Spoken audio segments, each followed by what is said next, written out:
Tu bois quoi? Du chocolat. Chaud. Tu veux pas une bière? Non.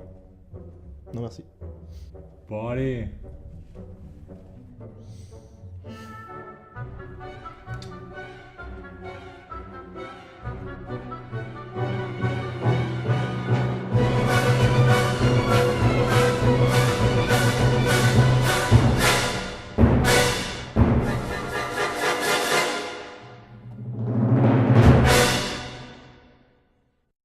Sinon, t'as été au ciné récemment? Ouais, carrément. J'ai été voir La Grande Vadrouille avec Mimimati et Cadmerade. Et Mimimati, elle est sur un T-Rex. Et Cadmerade, il est en équilibre sur Mimimati. Ils sont en Grande Vadrouille à New York. À New York. Et à la fin, ils finissent dans un poulailler.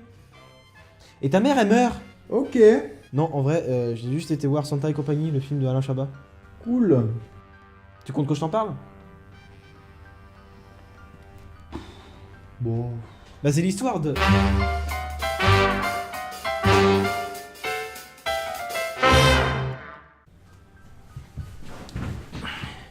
Santa et compagnie, en fait, ça raconte l'histoire d'Alain Chabat, qui joue le rôle du Père Noël.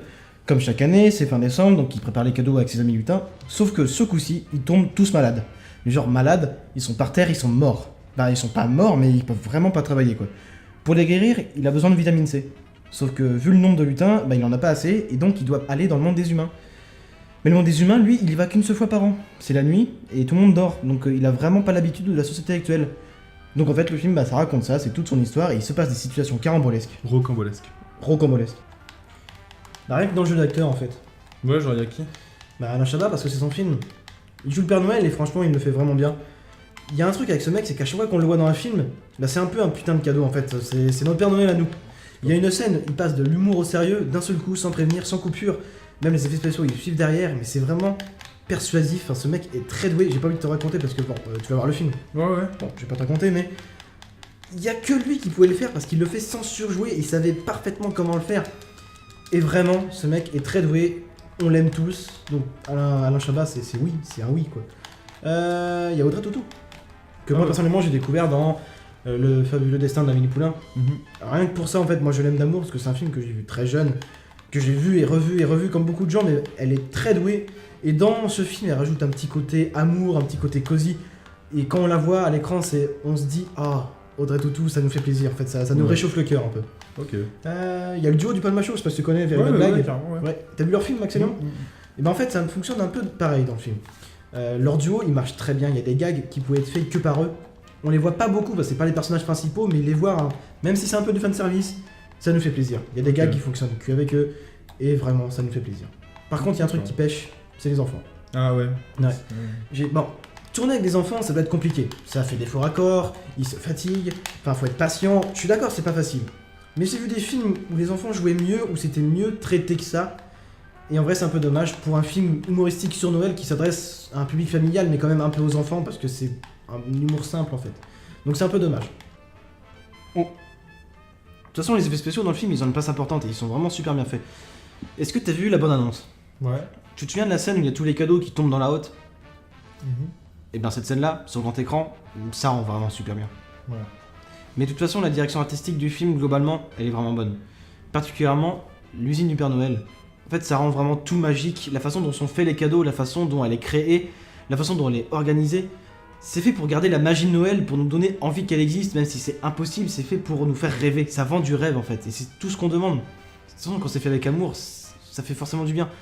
Mais même que ce soit les vêtements, même la tenue du Père Noël, elle est belle, sans être vraiment trop grossière, sans le faire vieillir. Enfin, elle est bien en fait. Et elle est verte, pour rendre hommage un peu au Père Noël originel. Saint-Nicolas, ouais. Ouais, Saint-Nicolas, tout à fait. Le deuxième gros point positif du film, en fait, c'est les dialogues. c'est la plume d'Alain Chabat, donc en fait avec lui on est habitué à ce qu'il y ait des petites subtilités, des jeux de mots, comme Ralph le Renne ou Salut Santa, moi c'est Barbara. Mais il y a un autre travail sur les dialogues du Père Noël qui est assez intéressant, c'est par rapport à l'argent. Genre dans son monde, ça n'existe pas.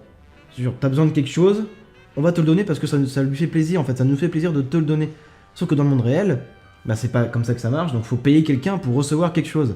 Et lui il comprend vraiment pas. Au début on rigole des dialogues, parce qu'il est comme ça, genre c'est quoi votre billet bleu, pourquoi vous donnez ça pour recevoir quelque chose, c'est quoi l'argent, à quoi ça sert. Au début donc on en rigole. Mais la morale, qui justement n'est pas écrite en gros sur l'écran, qui nous fait comprendre au fil des dialogues, il y a donc un travail du spectateur pour nous faire comprendre que au final il a pas si tort que ça, et que si l'argent n'existait pas, si le monde était tout beau, tout rose, et que tout le monde était gentil, sur le goût du partage, eh ben ce serait beaucoup plus simple. Et c'est ça qu'on se dit en sortant de la salle. Que ce soit adulte ou enfant, c'est un peu la morale. Mais du coup, t'as kiffé ou pas? Sincèrement, oui. Parce qu'en fait, Alain Chabat, je suis fan de ce qu'il fait. Je suis client, et tout ce qu'il fait, je trouve que c'est bien réalisé. Mais au-delà de mes goûts personnels, j'ai l'impression que le ressenti global, c'est que tout le monde a passé un bon moment pendant le film. On ressort de la salle en ayant reçu de l'amour. Il y a Alain Chabat qui nous fait un câlin pendant toute la durée du film.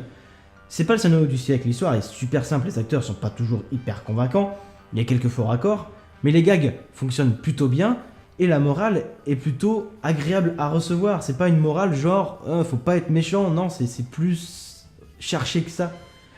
Et aux approches de fête de fin d'année, je pense que juste de l'amour, bah ça fait plaisir en fait.